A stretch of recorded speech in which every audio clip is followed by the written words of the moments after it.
Sir শুরু করুন। নমস্কার। আজকে পয়লা জুলাই। এই পয়লা জুলাই আমাদের সামাজিক জীবনে বড় তাৎপর্যময় দিন। এই পয়লা জুলাই ভারতবর্ষের ইতিহাসে একটা বড় স্বাক্ষর রাখে, বিশেষ করে অর্থনৈতিক জগতে। ভারত স্বাধীনতার পর 1955 সালে এই পয়লা জুলাইতে স্পেশাল অ্যাক্ট অনুযায়ী স্টেট ব্যাংক অফ ইন্ডিয়া স্থাপনা হয়। তো এইটা আমাদের স্টেট ব্যাংকের প্রতিষ্ঠা দিবস হিসেবে মেনে নেওয়া হয়। একই রকমভাবে এই পয়লা জুলাই আমাদের পশ্চিমবাংলার আর একজন উপকার বিখ্যাত ডাক্তার, জগৎ বিখ্যাত ডাক্তার ডক্টর বিধান রায়ের জন্মদিন, সেই দিন হিসেবে ডক্টরস ডেও পালন করা হয়। তো আমরা মূলত এটাকে ব্যাংক ডে হিসেবে পালন করি। এবছরের এই ব্যাংক ডে পালনের জন্যে আমাদের শামসি স্টেট ব্যাংকের শাখার পক্ষ থেকে উদ্যোগ নেওয়া হয়েছিল বৃক্ষরোপণের।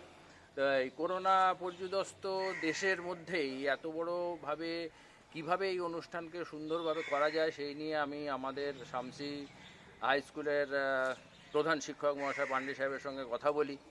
তিনি সঙ্গে সঙ্গে সমস্ত দায় দায়িত্ব নিজের হাতে তুলে নেন যে এত বড় কাজে আমি নিশ্চয়ই শরিক হব। আমার নিজের ব্যক্তিগতভাবে খুব আমি উৎসাহী, উদ্যোগী, এবং তার ব্যক্তিগত এবং প্রতিষ্ঠানিক সহযোগিতায় আজকে অদ্ভুত সুন্দরভাবে 40টার উপর গাছ আমরা এই শামসি এগ্রিল স্কুলের যে বিশাল প্রাঙ্গণ সেখানে পোতা হলো। এবং এর মধ্যে সমাজের বিভিন্ন স্তরের বিভিন্ন মানুষ এর মধ্যেও যে কিভাবে কোনো জমায়েত না করে এত সুন্দরভাবে সমস্ত বিধি নিষেধ নিয়ম শৃঙ্খলা মেনটেন করে সবাই চলে এসছেন এখানে।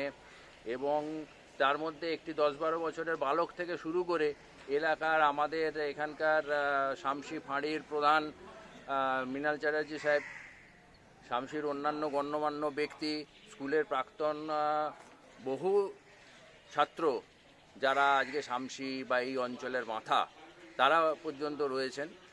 তো এই অনুষ্ঠানের সাফল্যের জন্যে আমি সর্বতভাবে কৃতিত্ব দেব সমস্ত এখানে যে সমস্ত লোকেরা উপস্থিত রয়েছেন, যারা অদ্ভুতভাবে কত দূর থেকে গাছ জোগাড় করা, ব্যবস্থা করে সমস্ত কিছু অনুষ্ঠানটা সুন্দরভাবে সম্পন্ন করতে আমাদেরকে সাহায্য করেছেন।